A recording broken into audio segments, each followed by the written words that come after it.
안녕하세요. 생생법률쇼 진행을 맡은 최승호입니다. 법과 친해지는 제일 좋은 방법 생생법률쇼. 오늘도 크고 작은 법률 문제로 어려움을 겪고 있는 여러분을 위한 법률 상담은 물론이고요. 세상을 들썩이게 하는 이슈들을 법적으로 풀어보는 시사법률 토크까지 준비되어 있습니다. 법률과 관련해 궁금한 내용이 있으신 분들은 상담전화 02557-8295번으로 연락주시거나 법률방송 홈페이지 접속 후 법률상담 게시판에 문의 남겨주세요. 그리고 아래 하단에 보이는 이메일로도 상담 문의 받고 있습니다. 각 분야 전문 변호사가 무료로 성심성의껏 상담해드리니까요. 많은 참여 바라겠습니다. 지금 이 방송은 유튜브를 통해서도 실시간으로 함께 방송되고 있으니까요. 많은 시청 부탁드리고요. 유튜브를 통한 소통의 창구도 활짝 열어두겠습니다. 그럼 오늘 도움 주실 변호사님 소개해드리도록 하겠습니다. 법무법인 이의의 이유진 변호사님 자리하셨습니다. 어서 오십시오. 네, 안녕하세요. 법무법인 이의의 이유진 변호사입니다. 변호사님, 저랑 오늘 처음 방송을 같이 하게 됐는데 각오 한 말씀 해주시죠. 오늘도 최선을 다해서 여러분들의 고민을 해결해 드릴 수 있도록 열심히 하겠습니다. 네, 변호사님의 억울하고 답답한 분들에 대한 명쾌상쾌 통쾌한 상담, 유익한 상담 기대해 보도록 하겠습니다. 생생법률쇼, 그럼 오늘 접수된 상담 미리 살펴볼까요? 의료진이 이래도 되는 건가요?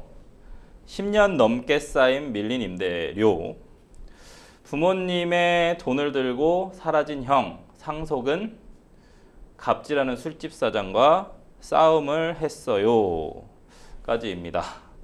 다양한 분야의 상담이 접수되었네요. 잠시 후 변호사님과 함께 속 시원한 해결책 찾아보도록 하겠습니다. 시청자 여러분들 어떤 해결책이 제시가 될지 계속해서 함께 지켜봐 주시기 바라겠습니다. 생생법률쇼 첫 순서는 시청자 여러분이 법과 친해지길 바라면서 법적인 상식을 유익하게 설명해주는 시간, 화제의 판결을 소개하고 해석해보는 판결록 시간입니다. 뉴스와 신문에서 회자되곤 하는 화제의 판결, 변호사님, 오늘은 어떤 판결을 좀 소개해 주실 건가요? 네, 전국 곳곳에 멧돼지 출몰이 잇따르면서 이들을 잡으려다가 총에 사람이 맞는 사고가 끊이지 않고 있다고 하는데요. 그래서 오늘은 반복되는 멧돼지 오인 총격 사고와 관련된 판결을 하나 소개해 드리려고 합니다. 네, 변호사님, 우선 판결의 발단이 된 사건부터 좀 자세히 짚어봐 주시죠. 네, 지난해 7월 20일 오후 11시쯤 경남 양산시의 한 마을에서 멧돼지를 수렵하던 A씨는 다른 수렵인 B씨를 자신이 쫓던 멧돼지로 오인해서 엽총을 3차례 발사한 혐의로 재판에 넘겨졌습니다. 이 사고로 B씨는 왼쪽 가슴과 팔 등에 총상을 입고 숨졌는데요. A씨와 B씨 모두 양산시에서 유해조수 수렵 허가를 받은 수렵인들로 당시 야산에서 유해조수 구제 활동을 하던 중이었던 것으로 알려졌습니다. 법원은 업무상 과실치사 혐의로 재판에 넘겨진 A씨에게 금고 1년 6개월을 선고했습니다. 사안을 보면은 유해조수 구제 활동을 하다가 사고가 발생했다고 했는데 정확하게 이 유해조수 구제 활동이라는 게 시청자분들 좀 잘 모르실 것 같거든요. 이게 정확히 뭔가요?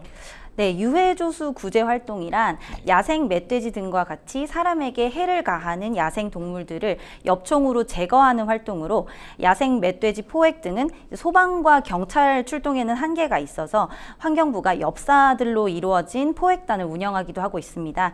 최근에는 아프리카 돼지 열병이 전국적으로 확산함에 따라서 정부가 24시간 내내 멧돼지를 포획할 수 있도록 허가를 하면서 20만 원에서 30만 원 가량의 멧돼지 포획 포상금을 목적으로 활동하는 엽사들이 늘어나는 추세로 알려져 있습니다. 그러니까 사람에게 해를 주는 어떤 야생 동물들을 좀 포획하는 그런 활동을 유해조수 구제 활동이라고 하는군요. 네.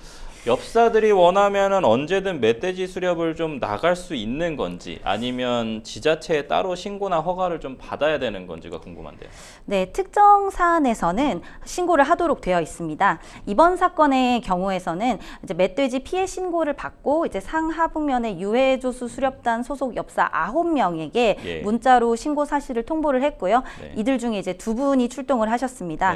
네, 그런데 당시 이들이 활동한 지역이 민가나 산림 관리를 위해 만들어진 임도가 포함되어 있어서 오인 신고를 막기 위해서는 출동 신고를 했어야 했는데 이제 시청에 사전 수렵 활동 신고를 하지 않고 A씨가 퇴치에 나섰다가 사고가 발생한 것으로 알려졌습니다. 상당히 좀 위험할 수도 있을 것 같네요. 네. 신고를 하지 않고 나가서 만약에 총기 사용을 하다 보면 이제 주변 사람들 제지하는 부분이 좀 부족할 것 같으니까요. 네. 근데 이번 총기 사고로 좀 사람이 죽었고 심지어 수렵 신고도 안 했다고 하는데 처벌이 고작 금고 1년 6개월이 나왔습니다. 사람이 좀 죽은 상황인데요.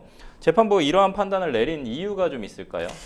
네, 재판부는 일단 출동 신고를 알리지 않은 점, 그리고 예. 유족들이 엄벌을 탄원하고 있는 점 등 예. 피고인의 주의 의무 위반이 무겁다라고 하면서도 예. 이제 범행을 인정하고 반성하고 있고 이제 유해 야생동물 퇴치 과정에서 사고가 났고 또 A씨가 피해 회복을 위해서 5천만 원을 공탁한 점 등은 참작할 만한 사정이 있다라고 양형 이유를 밝혔습니다. 좀 피해자하고 좀 합의가 됐는지는 모르겠으나 안 돼서 공탁을 한 것 같은데 네. 공탁이 확실히 양형 사유에 좀 들어간 부분인 것 같습니다. 근데도 불구하고 이제 실형이 아닌 네. 어떤 저희가 이제 징역형이라고 알고 있는 실형이 아닌 금고형이 나왔는데 네. 금고와 징역의 좀 차이가 뭘까요? 네, 금고와 징역의 차이는 수감 기간 중에 노역을 하느냐 아니냐에 따라서 나뉩니다. 네네. 금고는 노역 의무가 없고 징역은 노역 의무가 있습니다. 다시 말해서 금고형은 교도소에서 생활은 하지만 노역은 하지 않는 것인데요. 노역의 종류는 화훼 관리나 뭐 봉투 붙이기 같은 이런 단순 노동 위주인데 금고형은 이러한 의무에서 자유롭습니다. 반면에 징역형은 노역이 강제성을 띠기 때문에 징역 생활을 하면서 노역을 거부할 수는 없습니다. 그렇군요. 수렵 활동이 아닌 업무상 실수 또는 교통사고 등 일상생활에서 일어난 과실치사의 경우에도 금고 1년 6개월 정도의 형이 통상적으로 좀 선고가 되는지요? 그 과실치사의 법정형 자체가 예. 5년 이하의 금고 네. 또는 1,000만 원 이하의 벌금입니다. 네. 이제 보통 법원에서는 피고인들의 과실이나 피해 회복을 위한 노력, 사건의 경위 등 고려해서 형량을 결정하게 되는데요. 일반적으로 생각하셨을 때 이제 사람이 죽었는데 고작 1년 6개월이냐라고 하실 수는 있지만 과실에 의한 범죄는 고의에 의한 범죄보다 그 처벌 수위가 한참 낮을 수밖에는 없습니다. 만약에 변호사님, 네. 이건 아주 만약이라는 네. 가정하에 말씀을 좀 드리는데 이게 과실이 아니라 고의에 의한 사고였다면 네. 형량이 얼마까지 좀 달라질 수 있을까요? 네, 이 이제 뭐 입증하기에 예. 따라 달라지겠지만은 만약에 진짜로 고의에 의한 살인이라면은 예. 형량이 완전히 달라지게 됩니다. 예. 살인죄가 적용이 되기 때문에 최소 5년 이상의 징역형이 선고되도록 이제 규정이 되어 있고 네. 살인죄 같은 경우에는 무기징역에서 최고 사형까지 선고될 수가 있기 네. 때문에 만약에 고의성이 입증이 된다면 형량이 많이 달라질 수 있겠습니다. 주관적 구성 요건인 좀 고의냐 과실이냐에 네. 따라서 상당히 많이 달라지는데 결국 5년을 기준으로 해서 네. 고의면 위쪽으로 가고 5년 만약에 과실이면 업무상 과실치사면 아래로 가고 네, 상당히 5년이 약간 되게 중요한 기점인 네. 것 같네요. 그렇습니다. 엽사들에 의한 공기 오인 사고, 공기소총인 것 같죠? 공기소총 오인 사고가 좀 총기 오인 사고가 좀 잊을만 하면 발생하고 있는데요. 실제 발생 건수하고 현황은 좀 어떻습니까? 네, 지난해 이제 국내에서 발생한 총기 사고 8건 네. 중에 5건이 사람을 멧돼지 등으로 이제 유해조수로 오인해서 발생한 네. 사고라고 합니다. 이런 사고로 총 2명이 숨지고 3명이 다쳤다고 하는데요. 이제 올해도 2건의 오인 사격이 발생해서 1명이 숨지고 1명이 중상을 입었다고 합니다. 국내에서는 매년 이렇게 10건 안팎의 오인 사고가 발생하고 있는 것으로 보이는데요. 2018년에는 9건, 이게 전체 총기 사고 중에 60%라고 하고요. 네. 2019년에는 14건, 2020년에는 5건, 2020년에는 8건인데 이거는 이제 그 해 발생한 총기 사고 중에 80%라고 하고요. 네, 2022년에도 7건 등이 발생했다고 합니다. 이 기간 동안에 총 사망하신 분들은 15명에 달한다고 합니다. 상당히 많은 숫자인데 사실 지금 통계만 보더라도 총기 사고의 거의 대부분은 오인 사고 네. 이런 상황이네요. 이런 상황에서 최근에는 이러한 엽사들이 좀 멧돼지 오인 사고로 무고한 시민이 지금 같은 경우일 네. 수도 있을 것 같은데 네. 그 안에 포함된 숫자겠죠? 네. 무고한 시민이 사망하는 사건도 좀 있었다고요? 네, 지난해 11월 충북 옥천군에서 유해동물을 수렵하던 엽사의 총에 30대 주민이 목숨을 잃었다고 합니다. 네, 지난 7월 영주시 장수면에서 유해조수 포획단원인 엽사 A씨가 콩밭에서 모종을 심던 B씨를 멧돼지로 착각해서 또 오인 사격을 했다고 합니다. A씨의 엽총은 총알 한 발당 20개에서 30개의 작은 탄환을 한꺼번에 쏠 수 있는 산탄총이라서요. 이제 가슴 부분에 8개의 총알을 맞은 B씨는 인근 병원으로 옮겨졌지만 끝내 숨졌다고 합니다. 아, 콩밭에서 네. 이게 사람하고 멧돼지하고 사실 좀 이렇게 구분이 네. 잘 안 되는 건지 사실 그런 오인 사고들이 꽤 많더라고요. 네. 아, 산탄총이다 보니까 사실 막 비산되는 거잖아요. 네. 총알이. 야, 이런 만약에 사고가 발생을 하면 사망 사고죠. 이런 사고가 발생을 하면 엽사들 좀 문제가 있다고 좀 보여져서 네. 엽총 소지 자격 취소는 되나요? 그 야생생물 보호 및 관리에 관한 법률에 따라서 네. 금고 이상의 실형을 선고받은 경우에는 이제 앞서 네. 말씀드렸던 사례와 비슷하겠죠. 네. 결격 사유가 해당되어서 수령 면허가 취소됩니다. 아, 그렇군요. 네, 그렇지만 다만 이제 형의 집행을 종료하고 2년이 지나게 되면 다시 면허 자격을 취득할 수는 있습니다. 지금 조문이 나오고 있는데, 네. 근데 이런 사고가 발생을 하면 뭐 의사 면허도 마찬가지입니다만 다시 면허를 취득할 수 있다. 네. 변호사 자격도. 근데 이게 취득을 하는 것이 과연 타당한 것인지에 대한 부분은 조금 논란은 좀 네. 있을 것 같습니다.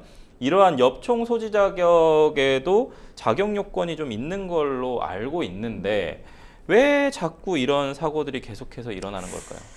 그 총기 오발 사고가 잇따르는 것은 예, 이제 예. 엽사들의 부주의가 네. 뭐 가장 큰 부분을 차지하기도 하겠지만 네네. 총기 사용 자격이 너무 쉽게 주어진다는 점도 큰 부분을 차지하는 것 같습니다. 네. 이제 총기를 다루는 면허 취득 과정이 뭐 필기 시험과 몇 시간의 교육 과정만으로 끝날 뿐만 아니라 네. 실제 합격률도 90% 이상이라고 하는데요. 네네. 이제 부실한 자격 검증 제도라는 지적도 나오고 있습니다. 필기 시험은 4과목이고 과목당 40점 이상, 전 과목 평균 60점 이상이면 합격이 가능하다고 합니다. 네.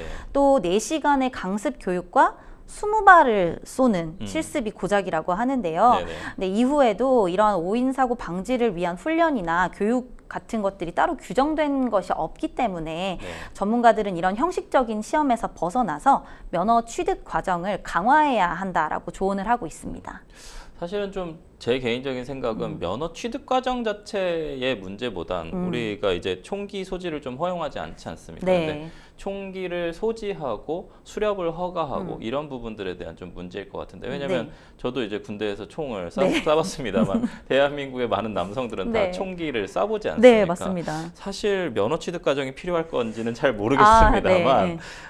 저는 개인적으로 이제 그 소지 관련된 문제, 네. 그다음에 이제 수렵 관련된 문제를 좀 이렇게 허가하는 부분이 좀 필요할 것 같은데 네. 우리나라 총기 소지를 좀 허용하는 국가가 아님에도 전국에 그러니까 수렵 면허죠. 수렵 네. 면허 소지자만 3만 명이에요. 저도 네. 이것도 처음 봤는데 3만여 명에 좀 추정될 정도로 꽤 많은 분들이 좀 총기를 소지하고 있는 것 같습니다.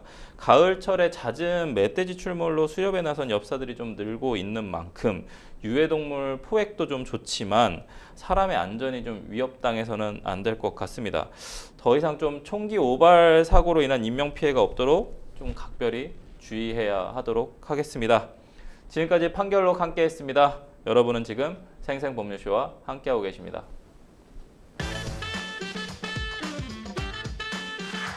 어렵고 복잡한 법률 문제로 고민하고 계신가요? 그렇다면 생생법률쇼가 도와드리겠습니다. 생생법률쇼에선 민사, 형사, 가사 등 각 분야 전문 변호사들이 매년 800여 건의 법률 문제를 속 시원하게 해결해드리고 있는데요. 그럼 무료로 법률 상담을 받을 수 있는 3가지 방법 지금부터 소개합니다.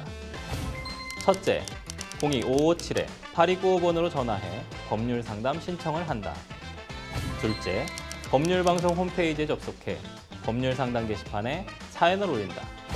셋째, 지금 화면에 나오고 있는 이메일 주소로 사연과 연락처를 보낸다. 속 시원한 법률 상담 프로그램 생생법률쇼. 지금 바로 상담 신청하세요.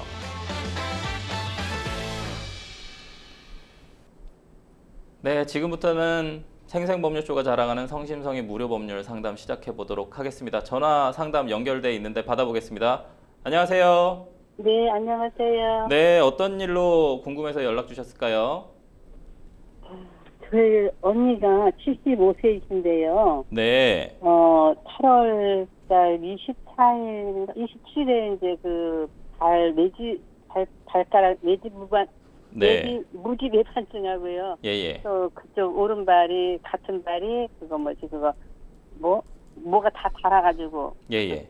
연골이 다 닳았다. 그러니까 뭐 닳아서 그 철심을 박았어요. 네. 철심을 받고 이제 기부스를 하고 네. 그 병원에서 3박 4일 있다가 퇴원을 하시면서 네네. 다른 병원으로 또 당일날 바로 입원을 하셨단 말이에요. 네. 근데 다른 병원으로 입원을 하시니까 이제 거기서 또 다시 또 자기 병원에서 수술한 게 아니니까 예. 발을 또 사진을 찍어보자 이래가지고 이제 발을 네. 찍으러 올라가다가 이렇게 높다랐잖아요. 찍으러 올라가는 데가. 그렇죠. 예. 높다는데 올라가시다가 이제 발이 무겁고 노인이고 하니까는 떨어지셨대요. 아, 네. 엑스레이를 찍으러 올라가다가 떨어지셨다는 거죠? 네네네. 예. 떨어지셨는데 네. 저는 화가 나는 게 뭐냐면 그 기사분이 이제 그 엑스레이 기사분이 예. 노인이면은 좀 부축을 해서 좀 올려드려야 되는 게 마땅하다고 저는 생각이 되는데 네. 기부스까지 하셨으니까 네네. 그냥 올라가세요 하고는 자기는 그냥 엑스레이 찍으러 이제 엑스레이실로 들어갔다는 거죠. 예. 그래갖고 이제 언니가 이제 떨어지시니까 이제 그 사람이 이제 다 봤을 거 아닙니까? 네. 안에서.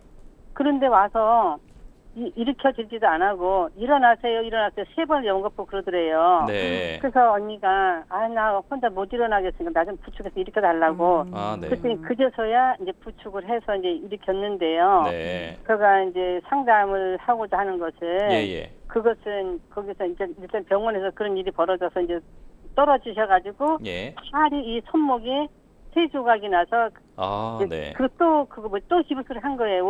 오른발도 기부스했고 네. 오른손도 기부스를 했고 아, 그래서 네. 그렇게 된 상황인데요. 네. 그래서 저는 그거는 병원에서 좀 부담을 치료비, 병원비 또는 위자료까지 네. 병원장이 부담해도 되는 건지 아, 네. 아니면 우리가 그 치료비를 물을 수 없는 건지 아, 네네. 그거를 여쭙고 싶고요. 네네. 그리고 또 뭐냐면은 이제 그 언니가 네. 그 이제 원장님하고 치료하면서 이제 그 얘기를 했다는 거죠. 그냥 그런 일이 있었다. 그래서 이렇게 됐는데 네. 나 참 그 기사분 네. 기사분이 난 너무 원망스럽다 이제 네. 이런 얘기를 했는데 네. 그 원장님은 들은 척도 안 하셨나 봐요. 별로 반응을 안 보였고 네. 그랬는데 이제 제가 이제 또 듣기로는 네. 그 병원들도 그 상해보험을 들기 때문에 네. 이런 경우에는 병원 원장님의 모든 병원비를 일체를 부담하는 것보다 부담하지 않고 네. 그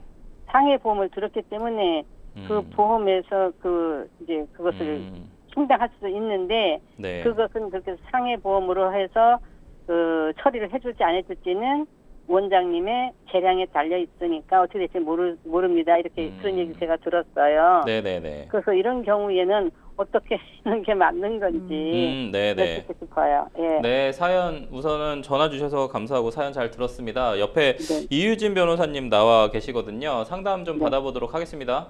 네. 네. 네, 안녕하세요. 네, 안녕하십니까? 네, 제가 몇 가지만 먼저 한번 여쭤볼게요. 네. 그 언니분께서 이제 촬영을 하러 가실 때 그냥 혼자 가셨던 거죠? 뭐 따로 보호자분들이 계셨던 거는 아니고. 보호자 아들이 같이 갔었는데. 네, 이제 못 들어오게. 언니 아들은 응. 짐을, 입원하니까 짐이 있을 거 아닙니까? 네네네. 그 짐을 갖다가 그 입원실로 갖다 넣으러 가는 사이에 이렇게 일이 벌어진 거예요. 아, 그러면 이제 보호자분이 같이 병원에는 계셨는데 당신은 상황이 여의치 않아가지고 같이 가시지는 않으셨던 거고 그 언니분께서 뭐 깁스는 하고 계셨다고 하셨는데 뭐 휠체어를 타시거나 그런 상황은 아니셨던 거죠? 뭐요?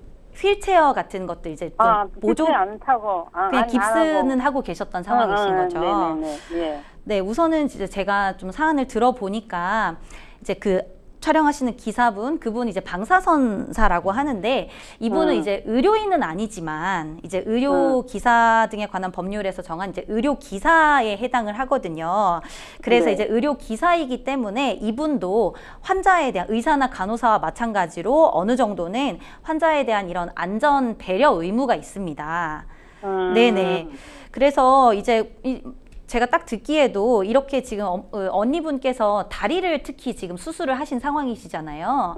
그러다 보니까 네. 거동이 당연히 불편하시고 또 고령이시기 때문에 그렇지. 네, 그렇기 때문에 이제 만약에 이런 상황에서 엑스레이를 촬영을 해야 한다라고 하면 방사선사 입장에서는 이제 그 신체적 상태를 한번 딱 확인을 하고 이제 본인이 필요하다면 본인이 부축을 하거나 그게 아니라면 제가 아까 보호자분 계시는지 여쭤봤는데 만약에 보호자분이 안 계셨다면 다른 뭐 간호사분들도 계셨을 거고 그 업무를 보조하시는 분들이 있으셨을 거잖아요. 그래서 네. 그분들을 통해서 이렇게 이제 뭐 도와달라, 이 부축하도록 도와달라 이렇게 했어야 한다고 보여집니다. 저도 그래요. 네, 네, 그렇죠.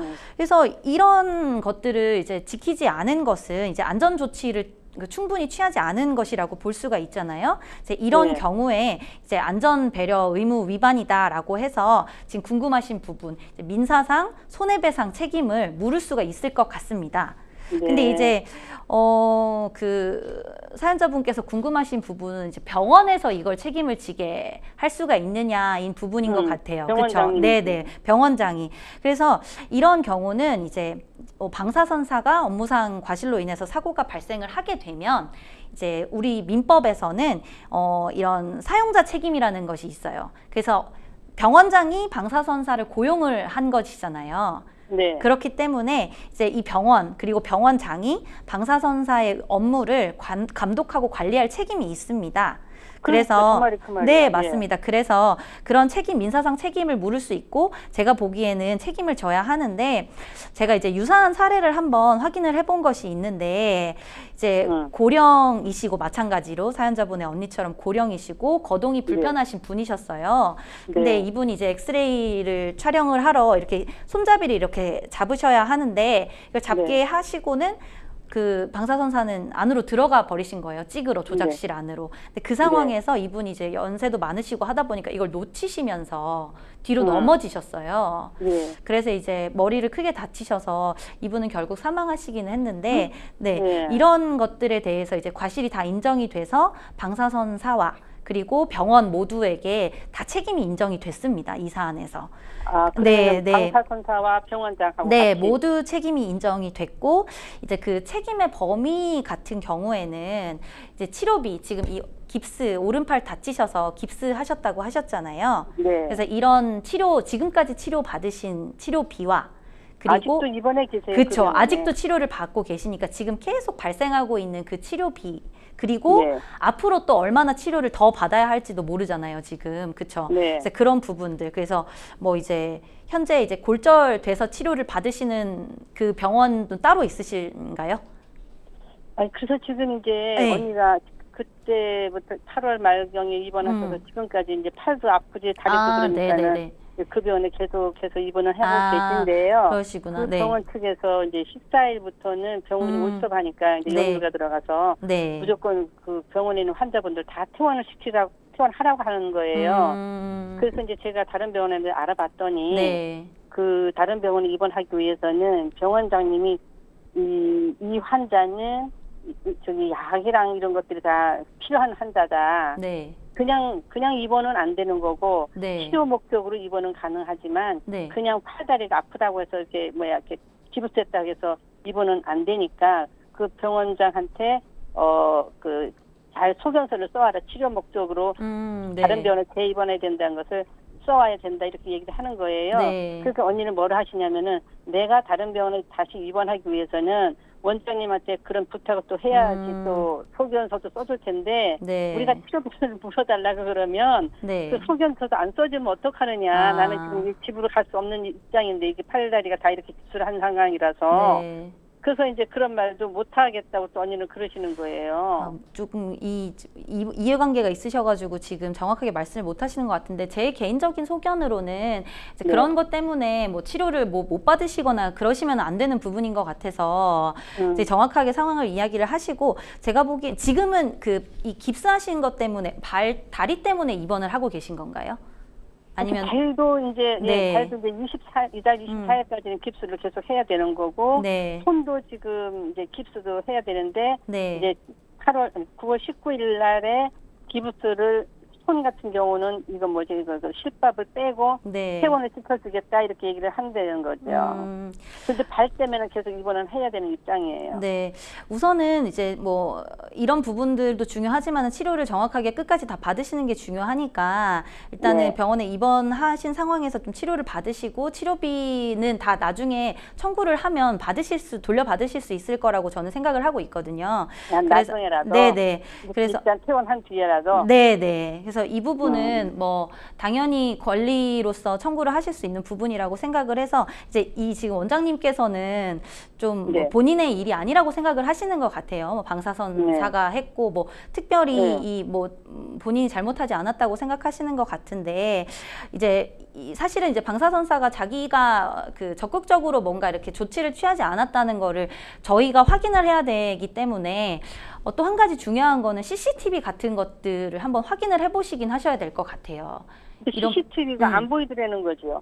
CCTV가 내부 안에 없나요? 지금 방사선 촬영한 언니가 안 그래도 언니가 안 그래도 그 방사선실을 불러봤더니 네. 눈으로 보기에는 CCTV가 보통 보이잖아요. 크게 이렇게 달려 있잖아요. 네네. 근데 그런 게 안 보였다고 그래요. 안 보이더래요. 얘기는 해보셨어요? CCTV를 확인할 수 있는지? 왜냐하면 다친 경위나 이런 것들을 정확하게 확인하려면 그런데 네. 변호사님 CCTV를 확인해달라고 하면은 네. 개인이 해달라면 안 해주잖아요. 그 경찰에 하라고 해야 할지 해주지 개인이 해주십시오 한다고 해주진 않잖아요. 네, 원래는 해줘야 하는 것이 맞는데 보통 그렇게 잘 안 해주려고 하는데 뭐 안 해줘도 되는 건 아니고 요구를 하면 CCTV를 주기는 해야 하는데 보통은 이제 잘 모르셔가지고 그런 부분들을 권리를 다 확보는 못하고 계시는 것 같아요. 요구하면은 해줄 의무가 있습니까? 네네. 그 부분은 확인을 하셔가지고 조금 나중에 어떤 분쟁에 대비해가지고 확보를 해두시는 게 필요할 것 같고 또 아까 그 정리를 좀 하면 이제 방사선사의 책임 그리고 병원의 책임을 다 물을 수 있고 치료비나 향후 치료비 같은 것들도 나중에 이제 추정을 받아가지고 향후 치료비 부분도 받으실 수 있고 또 위자료 같은 부분들도 이제 받으실 수는 있을 걸로 보이는데 제가 보기에 뭐 액수가 그렇게 클 것 같지는 않습니다. 그래도 이제 위자료는 안 줘도 괜찮아. 네네네. 액수가 클 것 같지는 않지만 그래도 어느 정도는 받으실 수 있는 부분이라는 생각이 들어서 이런 부분들을 근데 어쨌든 이게 뭐 소송까지 가거나 하시는 거를 크게 원하시지는 않으실 거는 같아요. 그렇죠. 이제 병원이랑 얘기가 잘 돼야지만 가능할 텐데 이런 부분들을 좀 오늘 상담 받으신 내용을 가지고 좀 얘기를 잘 해보셔가지고 어쨌든 병원에서도 아까 말씀하셨던 것처럼 보험이나 이런 것들이 되어 있으니까 그런 부분들로 적당하게 처리를 할 수 있을 걸로 보여서 오늘 상담 받으신 내용 가지고 그 원장님이랑 좀 잘 얘기를 해보시는 게 좋을 것 같습니다. 아니 그래서 저는 어떤 생각을 해봤냐면은요.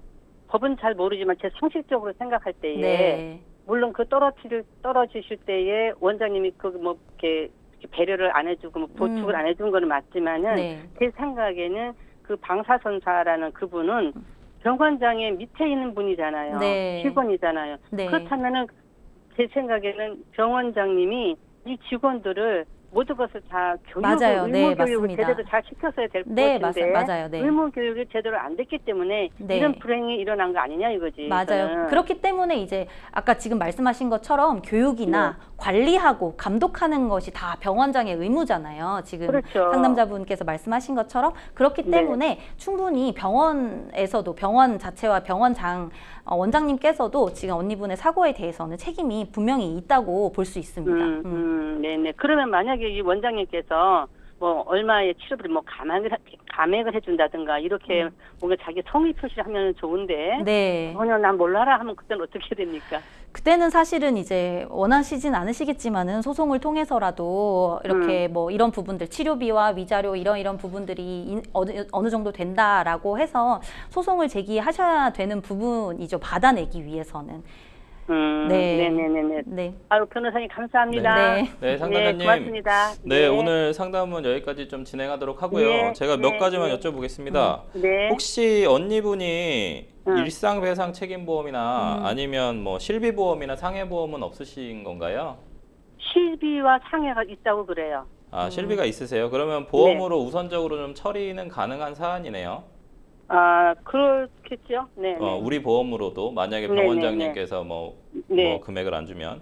네, 예. 알겠습니다. 저희가 그 전화 상담은 여기까지 마무리하고요. 네. 상담 끝나고 나서 이제 변호사님하고 좀 몇 가지 얘기를 이 사안과 관련해서 조금 얘기를 나눌 테니까요. 도움되는 내용이니까 계속 시청해 주시면 감사하겠습니다. 예, 고맙습니다. 네, 그러면 전화 주셔서 기다리겠습니다. 감사합니다. 네, 감사합니다. 감사합니다. 네.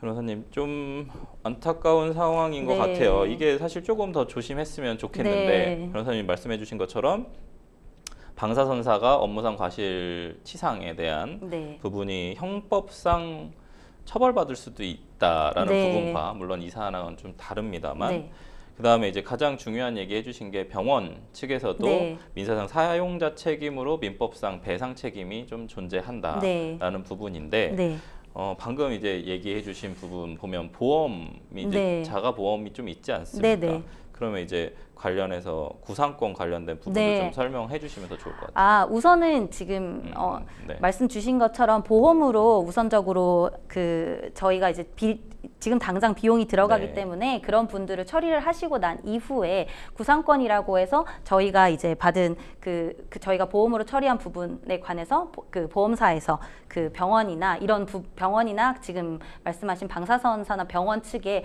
구상권을 청구를 하게 되면 그런 부분들을 이제 저희의 책임에서는 조금 벗어나게 되는 그런 상황이 될 수 있을 것 같습니다. 지금 당장 돈이 드는 부분에 대해서 좀 걱정을 좀 하시는 부분인 것 맞습니다. 같아서 혹시나 이 부분 좀 도움이 될 것 같아서 말씀드렸고요.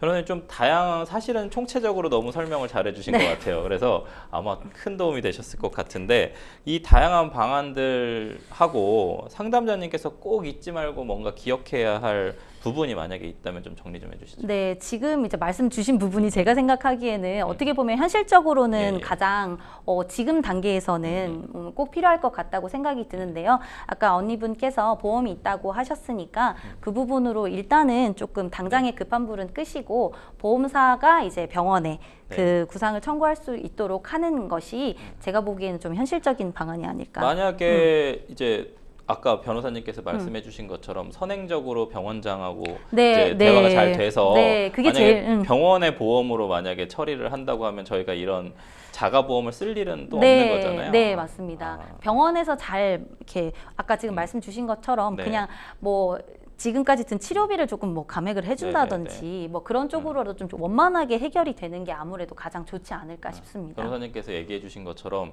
이거 업무상 과실치상으로 처벌받을 수도 있고 실제로 배상 책임을 인정한 이 판례, 이 판례를 좀 제시를 하면 병원 측에서 사실은 바로 배상해주고 치료도 해주지 않을까라는 생각이 저는 좀 개인적으로 드는데요. 맞습니다. 변호사님께서 너무 좋은 판례를 소개를 해주셔서 그 판례대로 말씀하시면 아마 병원 측에서도 이 의무를 뭔가 방기하거나 해태하지는 않지 않을까라는 생각이 좀 듭니다. 오늘 감사합니다. 저희는 전화상담 여기까지 마무리하도록 하고요. 다음 코너로 좀 넘어가도록 하겠습니다. 여러분은 지금 생생법률쇼 함께하고 계십니다.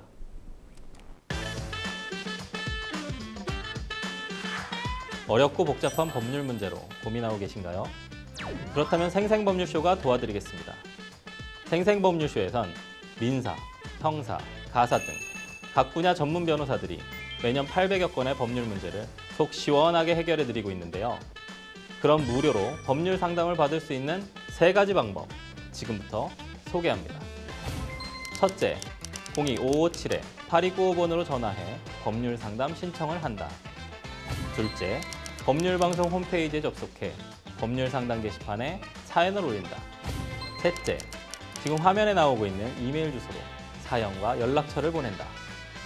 속 시원한 법률 상담 프로그램 생생법률쇼. 지금 바로 상담 신청하세요.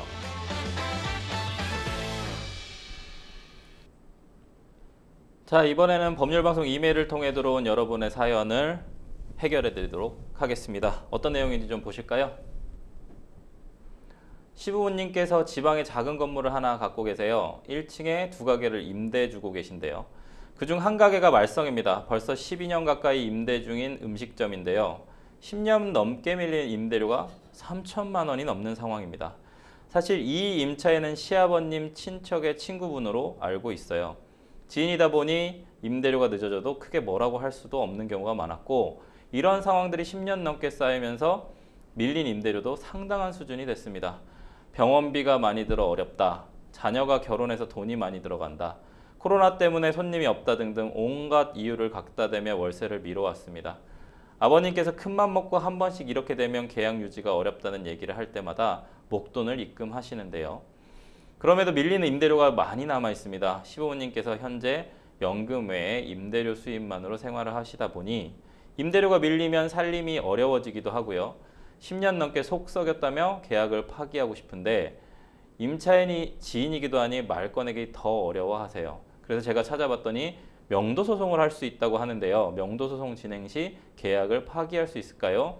명도 소송을 하게 되면 밀린 임대료도 받을 수 있을까요? 라고 질문 주셨습니다. 임차인이 좀 지인이다가 보니 이제 밀린 임대료에 대한 얘기를 꺼내기가 참 어려운 상황인 것 같습니다.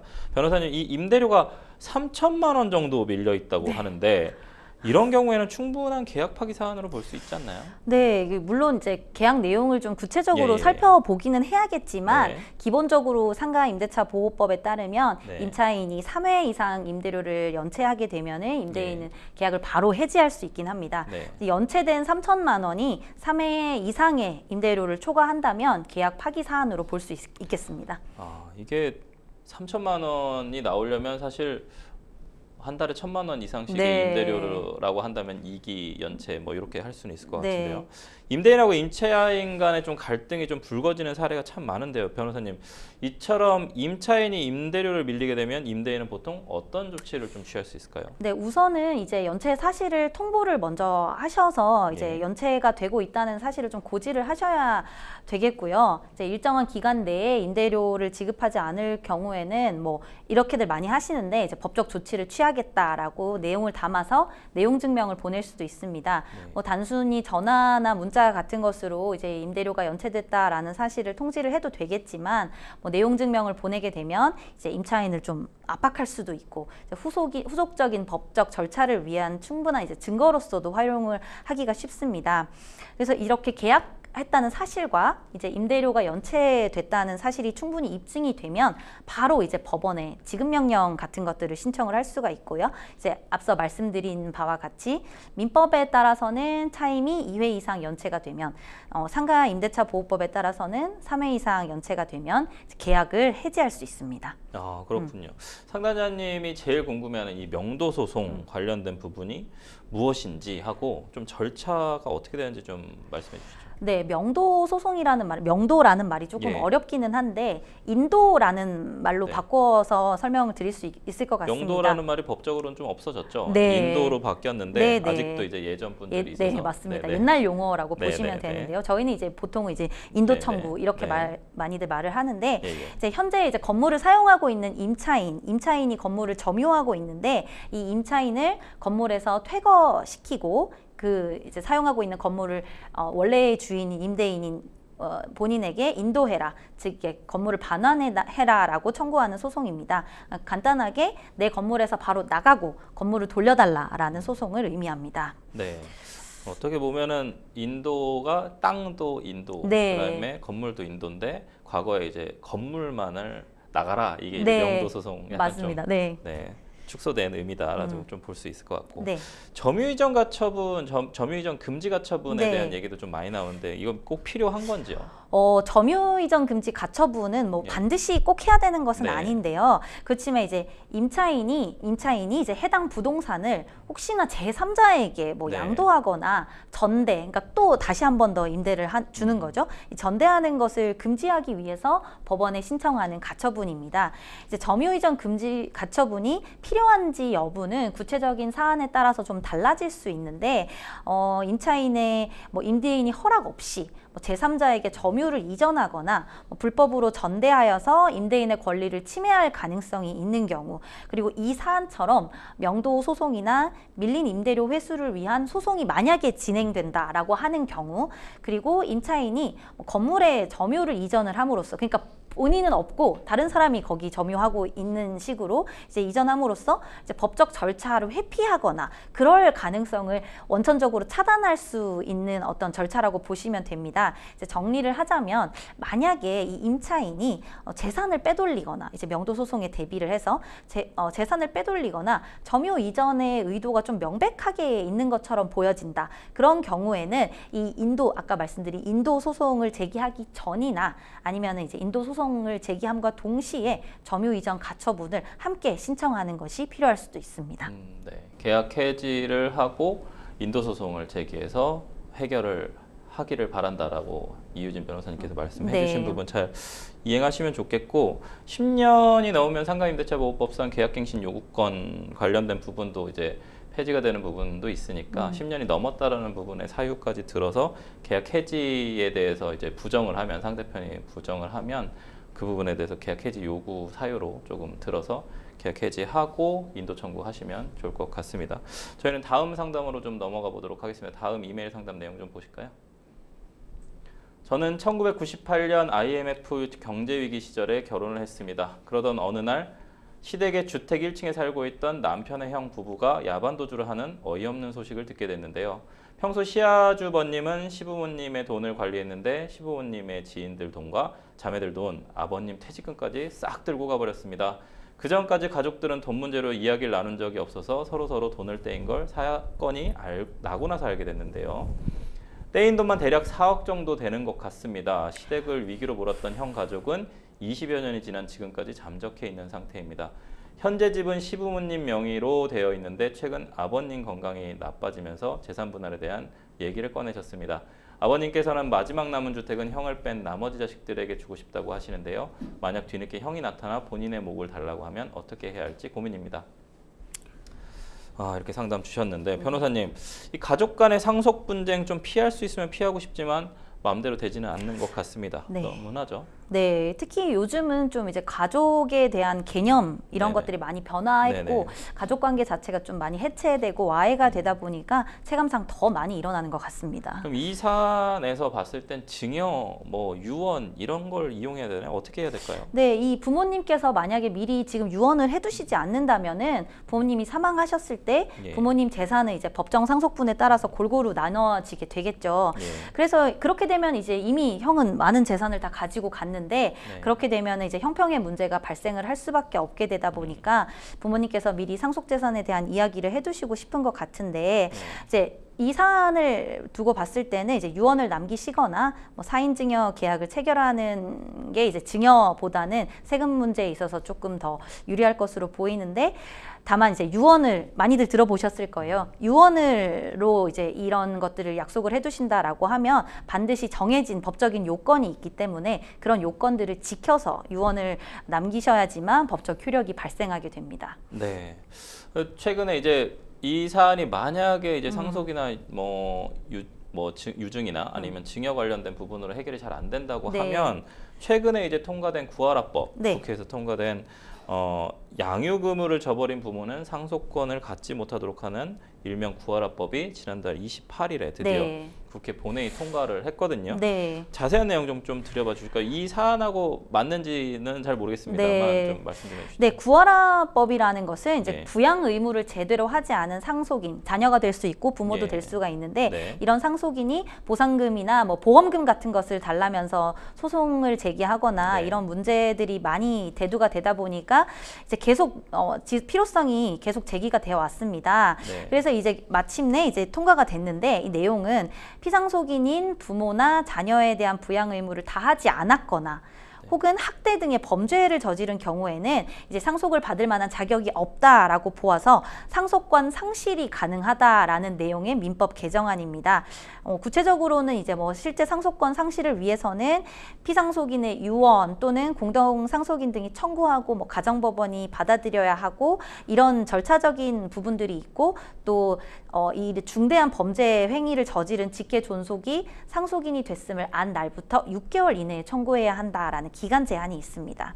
네, 이 부분과 좀 관련해서 이 헌법재판소에서 헌법브로치 결정 내린 네. 부분도 이제 부모나 자식을 장기간 맞습니다. 유기하거나 학대하는 등 폐륜적 행위를 저지른 상속인에게는 유류분을 인정하는 것은 국민의 네. 법관정과 상식에 좀 반한다라는 네. 이 판결하고 연결지어서 지금 이 사안에서 네. 어떻게 될 거라고 좀 예상하시나요? 제가 보기에는 예. 이분은 이제 뭐 사실 성인인 자식이고 예, 예. 이제 뭐 부양 의무라는 것도 뭐 크게 인정이 될까 조금 고민이 되는 네네. 부분이긴 하지만 네. 그래도 어쨌든 이제 부모님의 재산을 함부로 가져가고 네. 그렇게 돼서 이제 부모님이 그 이후에 경제적으로 네. 굉장히 어려워졌고 네. 그다음에 뭐 다른 자식들은 어떤 그 공평의 관점에서 이만큼 부양을 네. 했음에도 이 자식은 뭐 부양을 하지 않음이 충분히 입증이 된다라고 하면 이 구하라법에 따라서 네. 어떤 상속권을 상실할 수 있는 사유에 해당하지도 않을까 하는 생각이 네. 들긴 합니다. 이 헌법재판소가 유류분 조항에 대해서 2024년 4월 25일 이후에 상속이 개시된 경우에도 소급 적용하고 네. 있지 않습니까? 네, 맞습니다. 그렇기 때문에 이 사안도 만약에 지금 이후에 나타나서 형이 만약에 뭔가를 요구한다면 네. 방금 얘기해 주신 폐륜적 행위나 혹은 이 기여분 관련된 네, 부분에서 네, 다른 맞습니다. 형제들의 기여분이 존재를 네. 하니까 결국엔 못 받을 것 같다. 네. 우리가 다퉈볼 만한 네, 부분이- 맞습니다. 그러면 유류분 청구에서 다퉈야 될까요? 아니면 상속재산에서 다퉈야 될까요? 제 생각에는 만약에 이제 예. 부모님이 돌아가시고 나서 네, 네, 네. 유류분 같은 것들을 왜냐하면 이제 예. 부모님께서 유언을 남기셨으면은 그대로 받아가면은 분명히 유류분 반환 청구가 들어올 것 같은데 그쪽에서 들어오니까 형한테서. 네, 그렇게 되면 예. 그때 다퉈볼 수 있지 않을까 하는 생각이 듭니다. 상속은 상속대로 우선 네. 형을 빼고 진행을 네. 하고 네. 알겠습니다. 우선은 형을 빼고 상속을 진행해 보시는 쪽으로 뭐 증여를 먼저 하는 게 나을까요? 아니요, 이제 제가 생각하기 가액이 엄청 크진 않으면 예, 예. 뭐 상속으로 진행하시는 게 세금 문제에 있어서는 조금 더 세금 낫지 않을까. 문제까지. 네, 증여세보다는 상속세가 조금 더 가액에 역시. 따라서 다르긴 합니다. 네. 역시 이유진 변호사님께서 세금 문제까지 관련해서 증여보다는 상속 쪽으로 하시면 좋을 것 같다라고 답변 주셨습니다. 저희는 세 번째 이메일 상담으로 넘어가 보도록 하겠습니다. 세 번째 이메일 상담 내용 볼까요? 번화가에서 술을 마시다가 싸움이 벌어졌습니다. 분명 새벽 2시까지 영업을 한다고 쓰여 있었는데 1시도 안 된 시간에 나가라는 겁니다. 손님이 우리밖에 없다면서요. 술집 사장의 갑질에 너무 화가 나 술김에 그만 욕설을 해버렸는데요. 술집 사장 역시 저에게 욕설을 해 결국에는 몸싸움까지 일어나게 됐습니다. 몸싸움 도중 컵도 깨지고 테이블이 엎어지는 등 기물 파손도 일어났는데요. 결국 술집 사장은 저를 업무방해와 재물손괴로 신고를 했고 절대로 합의를 해주지 않겠다는 입장입니다. 저는 공무원 시험도 쳐야 하는데 전과가 있으면 절대 안 되는 상황입니다. 어떻게 해결하는 게 좋을까요? 이게 1시에 나가라고 그러면 나갈 수도 있을 것 같고 네. 굳이 이렇게 우리나라 사람들 이제 술 먹고 이렇게 싸우는 경우들이 네. 좀 많은데 이 업무방해하고 재물손괴 혐의 좀 적용이 될까요, 변호사님? 제가 보기에는 둘 다 인정은 될 것 같습니다. 네. 네, 안타깝지만은 이제 네. 이 사안에선 둘 다 인정이 될 것 같은데, 네. 그래서 이제 아무래도 네. 뭐 왜냐하면 이런 그 업무방해와 재물손괴 모두 이제 그 반의사 불벌죄가 예, 아니기 예. 때문에 이 네. 사안에서는 아까도 상담자분께서도 알려주셨지만은 사장님과의 합의가 가장 중요하지 않을까라는 생각이 듭니다. 근데 만약에 이게 합의가 된다고 해서 네. 지금 공무원 시험 앞두고 있는 학생인 것 같아요. 상담자님이신데 네, 만약에 상담자가 법적으로 처벌을 받는다고 하면 네. 공무원 시험 이런 쪽에 어떤 영향을 미칠까요? 그 이제 국가공무원법에는 네. 임용 결격 사유로서 이제 네. 금고 이상의 형을 선고받고 그 집행이 종료되지 않거나 면제되지 않은 사람을 두고 있습니다. 네. 그래서 만약 이 사건으로 상담자분께서 금고 이상의 형을 받게 된다면은 공무원에 지금 당장 임용되기는 어려운 상황인데요. 네. 그렇지만 이제 만약에 벌금형의 경우에는 뭐 성범죄나 공직선거법 위반 등 어떤 특정한 범죄가 아닌 이상 벌금형 자체로는 직접적인 제한이 없습니다. 네. 그래서 개인적인 제 네. 소견으로는 뭐 이 정도 사안에서 네. 피해자분이 이제 네. 사장님과 이제 상담자분의 합의가 이루어지게 네. 된다면 네. 벌금형 이하를 받아서 공무원은 이제 열심히 공부하신다면 네, 네, 네, 어려움은 없지 않을까 싶습니다. 그러면 합의를 해서 벌금 혹은 뭐 기소유예 네. 쪽을 좀 노려봐야 될 것 네. 같다. 제가 생각하기에는 그럼 뭐 가장 벌금형 중요한 부분은 합의일 것 같아요. 네. 그럼 합의를 할 수 있는 꿀팁 좀 짧게만 좀 말씀 좀 해주시죠. 정말로 근데 진심 어린 사과가 전달되는 그렇죠. 것이 제일 근데 중요한 것 사장님도 같습니다. 잘못을 했는데 제가 보기에는 이 사안에서는 그래도 조금 납작 알겠어요. 엎드리고 아, 왜냐하면 네네네네. 결과적인 발생이 있으니까 네, 우리가 잃을 게 좀 더 많다. 네. 아, 예. 잘 합의하는 설득을- 꿀팁 좀 말씀 좀 해주십시오. 이제 사과문을 사과문. 네, 사과문 같은 거를 쓰시거나 제가 좀 권해드리는 방법인데 또 지금 같은 경우에는 이제 상담자분의 어떤 공무원 시험을 앞두고 있는 사정 같은 것들을 잘 설명하시는 것도 좋겠습니다. 뭐 정말 좋은 꿀팁인 것 같습니다. 생생보험쇼 많은 분들의 상담 전화가 좀 걸려오고 있는데요. 도움이 필요한 분들은 주저마시고 연락 주십시오. 법률 상담 참여 방법 다시 한번 알려드리도록 하겠습니다. 상담 전화 02557-8295번으로 연락 주시거나 법률방송 홈페이지에 접속 후 법률 상담 게시판에 문의 남겨주십시오. 그리고 아래 하단에 보이는 이메일로도 상담 문의 받고 있습니다. 각 분야 전문 변호사가 무료로 성심성의껏 상담해 드리니까요. 많은 참여 바라겠습니다. 오늘 함께해 주신 이유진 변호사님 감사합니다. 오늘 순서는 여기까지입니다. 시청해 주신 시청자 여러분 감사합니다.